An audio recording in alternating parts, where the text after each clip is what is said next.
Assalamualaikum warahmatullahi wabarakatuh. Halo semuanya, balik lagi di channel YouTube Miftahul Jannah.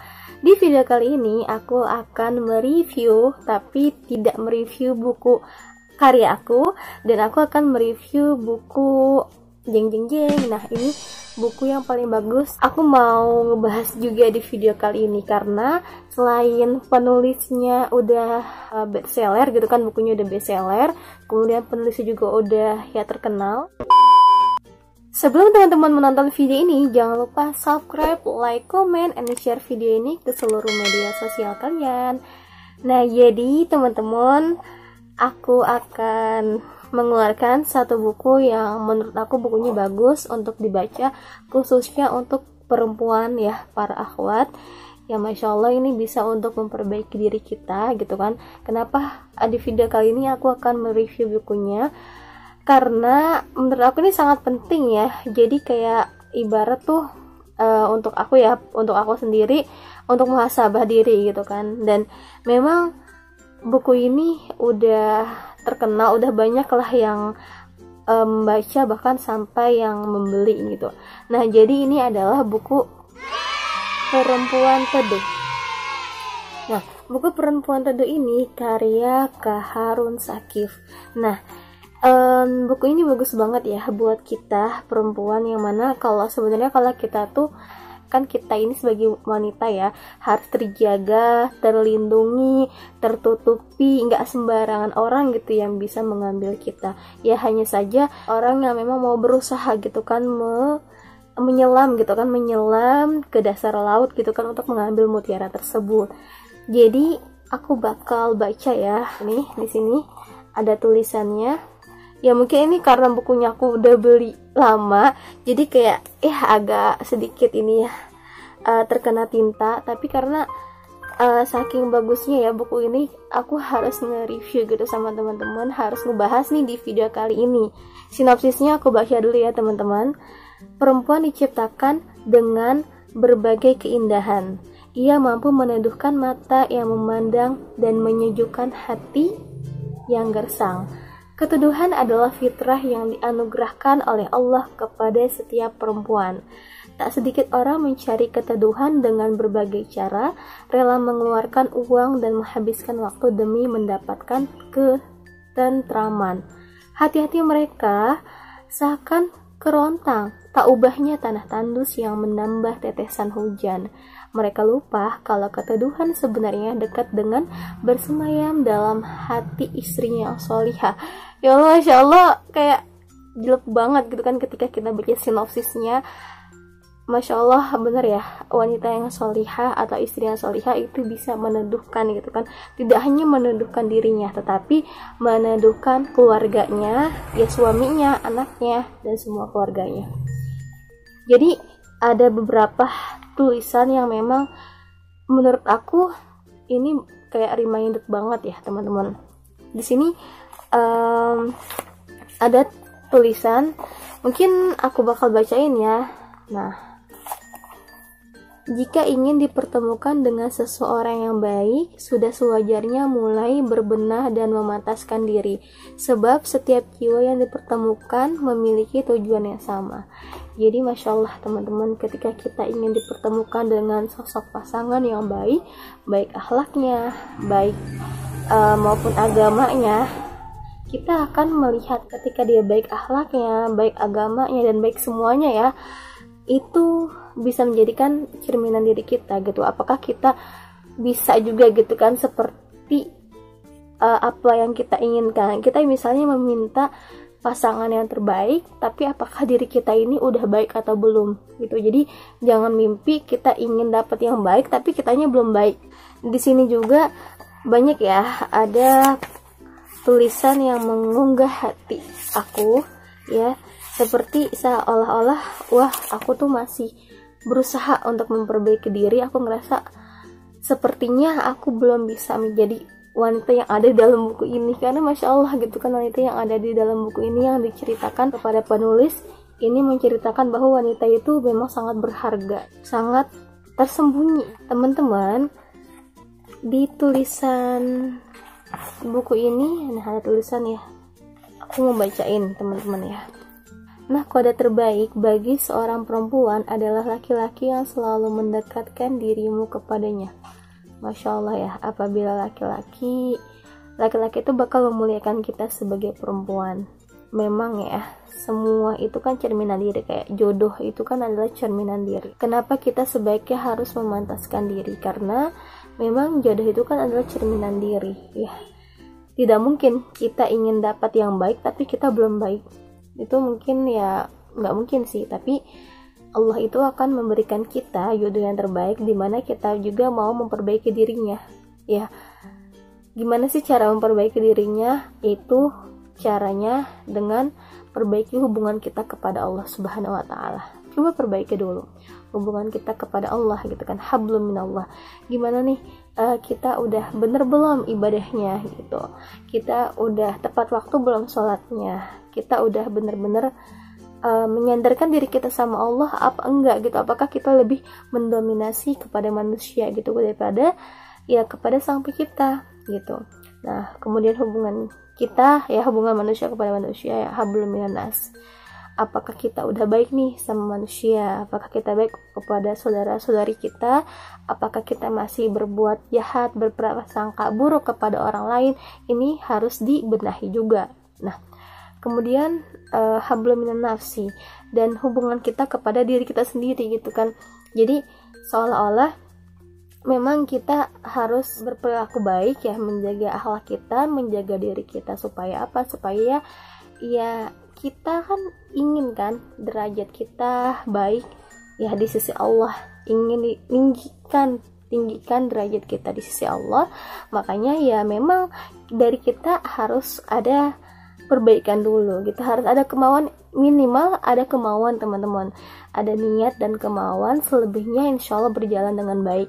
Kalau udah ada niat kemauan gitu kan, kita bisa merubah diri kita walaupun perlahan-lahan gitu. Nggak masalah lah kita dulunya ada ya, misalnya orang yang jahat, kita dulunya suka berbuat keburukan sebagainya, itu nggak masalah. Yang penting Allah itu menilai kita bukan dari masa lalunya, tapi kalau kita mau berusaha untuk membenahi diri atau bertobat, insya Allah Allah akan mengampuni kita asalkan kita nggak berbuat kesalahan lagi. Kalau ngebahas tentang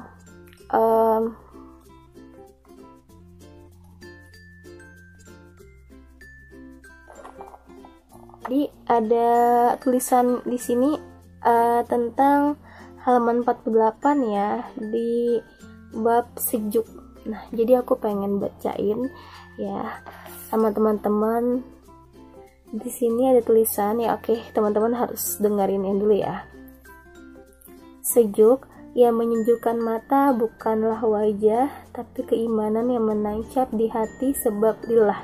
Yang menentamkan hati bukanlah kata-kata indah, melainkan lisan yang terjaga dari amanah.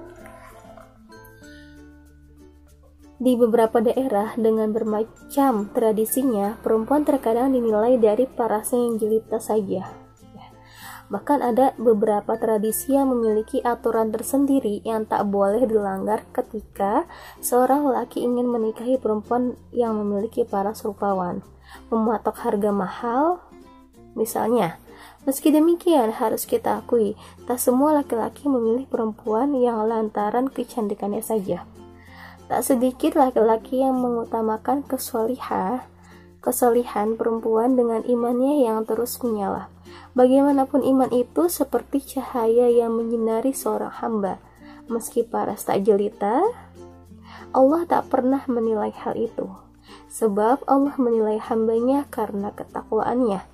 Imanlah yang mencerahkan dan menuntun hamba menuju jalannya. Keimananlah yang membedakan derajat seseorang di hadapan Allah. Keimananlah yang memancarkan aura kebaikan tanpa kita sadari, sebab ia bersumber dari Sang Khalik. Wajah yang kita percantik sedemikian rupa tentu tak akan ditanyakan oleh malaikat penjaga kubur atau Allah sekalipun. Ketika kita kembali pulang ke hariban Allah nanti, Dia akan murka jika kita tidak membawa paras yang cantik dan jelita. Tapi Allah murka jika kita tidak membawa iman. Imanlah yang harus kita rawat sedemikian rupa agar tetap indah. Ketika iman kuat, maka tidak ada yang dapat mengendurkan untuk taat kepada Allah dan menjauhi segala larangannya. Perempuan beriman laksana mutiara, cemerlang. Mereka memancarkan kilauannya sebab ketaatan dan nampak bening wujudnya karena ketawaduan ya. Jadilah perempuan yang menyejukkan karena keimanannya. Insya Allah akan pertemukan dengan pasangan yang salih yang sama-sama dirindui surga. Jadi aku mau jelasin sedikit ya. Di sini memang ya, cantik, paras yang cantik, yang rupawan itu relatif gitu kan. Cantik gitu relatif, atau ganteng itu relatif gitu. Kadang memang kita ingin pasangan yang cantik atau yang ganteng, tapi hanya saja kita lupa bahwa kita belum menilai itu akhlaknya seperti apa ya teman-teman. Memang ya, kita nggak munafik, pasti kita pengen dapat misalnya jodoh yang cantik atau jodoh yang ganteng. Nggak munafik teman-teman, karena kita manusia gitu kan, wajar. Tapi kalau kita melihat hanya dari parasnya aja, kita tidak melihat dari hatinya atau akhlaknya, itu sama saja teman-teman. Kita tahu bahwa paras itu kan seiring berjalannya waktu, usia itu akan cepat menua, dan wajah yang cantik atau wajah yang ganteng itu akan menua. Gak selamanya kita cantik, gak selamanya kita ganteng juga ya untuk laki-laki ya. Nah, tapi dengan akhlak, ketika kita memilih seseorang dengan akhlak yang baik ya, dengan hubungan dia kepada Allah itu baik gitu, maka itu akan menyelamatkan kita ke dalam surga. Kita ingin memiliki pasangan yang akan membawa kita ke surga, bukan hanya ingin pasangan yang sehidup semati. Kadang banyak orang yang pengen punya pasangan tapi cuman sehidup semati ya, nanti kalau udah mati berarti nggak ada hubungannya lagi gitu kan. Tapi kalau kita yang beriman pasti ingin memiliki pasangan yang sampai sehidup dan sesurga. Kita pasti menginginkan pasangan yang sampai ke surga. Kita nggak mau terpisah sama dia, pasangan kita nggak akan mau gitu. Makanya memang mencari pasangan itu nggak hanya dari fisiknya aja gitu teman-teman. Walaupun memang kita nggak munafik ya, kita pasti pengen yang cantik atau yang ganteng, tapi itu bukan dari tolak ukur yang baik ya. Tapi tolak ukur yang baik adalah dari tingkat keimanannya atau akhlaknya. Dikit lagi aku bacakan, karena ini kalau dibaca sampai semuanya ini teman-teman kayak ngerasa, aduh aku nih belum bisa apa-apa gitu kan. Jadi kayak perlu perbaikan diri, perbaikan gitu. Di sini aku baca lagi ya. Sebagian kita berpendapat bahwa perempuan teramat senang berbicara banyak hal, dari urusan dapur, sumur, kasur, bahkan membicarakan hal-hal yang sensitif tentang orang lain. Terlepas benar atau tidaknya, Rasulullah Shallallahu Alaihi Wasallam telah mewanti-wanti agar setiap kita menjaga lisan dari perkataan yang menyakiti, karena tak sedikit orang yang celaka sebab lisannya tak terjaga. Tanpa sadar ia telah tergelincir ke lembah yang terjal. Jadi buat apa kita memiliki pasangan yang cantik, rupawan, atau yang ganteng, tapi dari ucapannya itu nol, tahu kan teman-teman? Jadi kayak menyindir orang lain, suka nyindir orang lain, suka berkata buruk, berperilaku yang buruk, ya buat apa? Ya kan? Jadi sayang banget kalau kita tuh nggak melihat dari sisi akhlaknya. Jadi ya kita harus perlu seleksi dulu gitu, bukannya kita milih-milih, tapi setidaknya kalau dia tuh udah baik akhlaknya, baik agamanya, itu yang harus dipilih. Selanjutnya, mungkin tidak berlebihan apabila orang tua kita mengatakan kalau perempuan lebih dikenal dengan lisannya. Maka penting bagi perempuan yang ingin menghadirkan teduh di dalam rumah, keluarga, dan tetangga ialah dengan senantiasa menjaga lisan. Sekesal apapun kita marah, tak boleh keluar dari lisan. Karena ketika kita marah, lisan seringkali hilang kendali. Lisan yang tak terjaga dari marah bisa menyebabkan persaudaraan rusak dan persahabatan bubar begitu saja. Jadi, aku tahu ya, biasanya wanita ya, bahkan ini reminder juga buat diri aku sendiri bahwa kalau wanita itu kan biasanya suka kesel, suka marah, kadang ya. Kemudian kalau seorang wanita itu memang kadang sulit untuk menjaga lisannya ya. Kadang wanita itu cerewet, ada yang cerewet, suka nangis juga ada. Tapi memang wanita itu kan kadang sifatnya seperti itu gitu. Tapi kita nih sebagai perempuan ya, yang udah bisa mengetahui mana yang baik dan mana yang buruk, kan ya, antara yang baik dan buruk. Kalau baik kita lakukan, dan kalau buruk ya kita tinggalkan, teman-teman. Lidah memang tak bertulang, namun amat mudah menyakiti perasaan. Apabila hati telah tersakiti, bisa jadi ia membesar dan berubah jadi benci. Setelah benci menguasai, maka semakin senang dan bermainlah setan di dalam hatinya. Perempuan beriman tak hanya menjaga parasnya, tapi juga hati dan lisannya dari perkataan yang sia-sia. Jadi perempuan yang beriman, perempuan yang solihah itu selalu menjaga lisannya ya. Dia ketika hendak berbicara kepada orang lain, dia akan hati-hati. Takutnya orang atau lawan bicara kita ini bisa sakit hati karena perilaku kita atau omongan kita. Dan memang ya, kita sebagai perempuan tidak hanya mempercantik diri ya, itu penting juga, tapi dari akhlak juga wajib ya, itu penting juga. Jadi wanita yang baik, yang sholihah, yang mampu menjaga dirinya, yang tidak berbuat kejahatan atau keburukan, tapi dia malah melindungi dirinya gitu.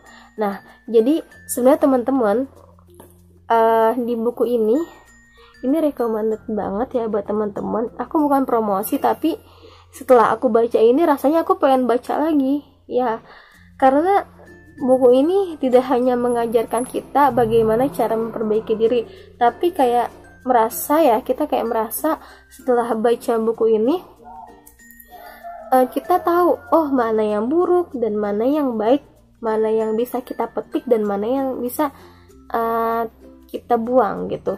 Jadi di sini bukunya bagus banget ya teman-teman. Nah, jadi seperti itu teman-teman. Terima kasih teman-teman ya yang sudah membaca buku ini, dan teman-teman semangat lagi untuk memperbaiki diri ya, karena kita pun harus memperbaikinya gitu. Nah, terima kasih teman-teman sudah mendengarkan atau melihat video aku di kali ini. Semoga teman-teman bermanfaat, semoga dari penjelasan aku ya walaupun cuma sedikit bisa bermanfaat. Semoga teman-teman bisa memperbaiki diri lagi. Terima kasih. Wassalamualaikum warahmatullahi wabarakatuh.